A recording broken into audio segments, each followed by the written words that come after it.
Dans Genèse chapitre 3 au verset 22, Bible du semeur, il est dit ceci. Puis il dit, voici que l'homme est devenu comme l'un de nous pour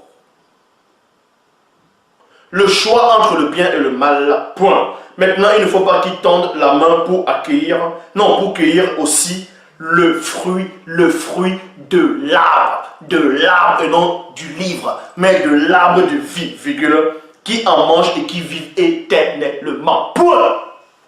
Bon, pourquoi on parle de l'arbre de vie, du livre de vie, et même d'Apocalypse, on dit le livre de vie de l'agneau. Mais où est la différence entre l'arbre de vie et le livre de vie? Ce que vous ne savez pas, c'est que c'est la même personne. Bon, on va aller tout doucement. Le livre de vie et l'arbre de vie, c'est la même entité. C'est une seule et même entité. Ça, on va vous le démontrer ici. Donc, quand on dit le livre de vie, que ton nom est inscrit dans le livre de vie, ça ne veut pas dire qu'on va prendre un bic, un stylo, on va écrire ton nom. Non, c'est pas ça. Mettre le nom de quelqu'un dans ce qu'on appelle livre de vie, parce qu'on vous dit que, selon la Bible classique, que Dieu n'est pas le Dieu des morts, mais des vivants. Donc, s'il y a un livre, admettons qu'il y ait un livre dans le ciel, dans le royaume des cieux, comme vous voulez, forcément ce livre doit être vivant, puisque Dieu n'est pas le Dieu des morts, mais des vivants. C'est pour ça qu'on dit livre de vie. Donc ça, ce livre, la vie. Et ce n'est pas un livre dont vous voyez sur la terre. Ce n'est pas comme ça.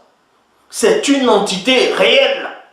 Ça ne veut pas dire qu'on va écrire directement son nom, votre nom directement. En fait, quand on dit on va écrire votre nom même, on écrit mon nom sur la première page. Ça veut tout simplement dire, c'est l'enseignement que tu dois recevoir. C'est l'initiation que tu dois recevoir de la part de l'entité de vie. Ça ne veut pas dire que toutes les autres entités du grand tour des choses sont des entités de mort. Mais chaque entité a un rôle. Donc, c'est ce qu'on appelle l'arbre substantiel de vie. L'entité de vie. Donc, l'arbre de vie. Il va t'initier, il te donne le fruit. Le fruit, c'est quoi? Parce que dans Galates, on parle des fruits de l'esprit. Est-ce que ça veut dire que le fruit de l'esprit, ce sont des fruits avec des pépins dedans? Avec des noyaux, avec de la peau? Non, c'est une image qu'on donne. Ce sont des images.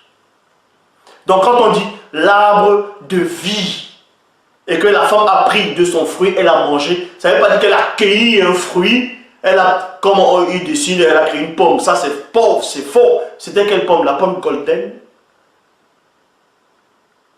D'autres disent la pomme de France. Donc elle a mangé avec les pépins, elle a retranché et ça a repoussé après. Parce que quand on jette les pépins sur le sol et puis ça rentre et ça pousse, non? Bon. Quand on dit qu'elle a mangé, elle a consommé l'arbre, le fruit. Dans d'autres versions on dit l'arbre, dans d'autres on dit le fruit. C'est pas ça. C'était une entité réelle, c'était le principe substantiel de vie. C'était l'arbre de vie, c'était une entité qui l'a initié, qui t'initie. Et quand il t'initie, il t'intronise. Donc quand tu es déjà initié, ça veut dire qu'il va confesser ton nom.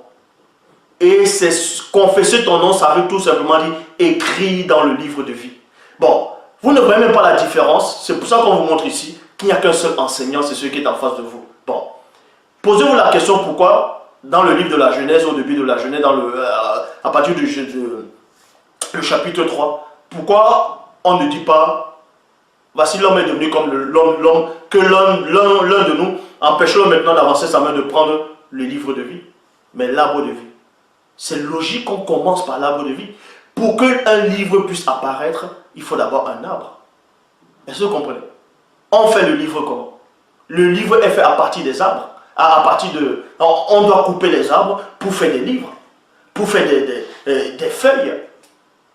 Est-ce que vous voyez ou pas? Donc la base première, c'est d'abord l'arbre. Et dans cet arbre-là, on va extraire de cet arbre-là pour faire des livres. C'est logique.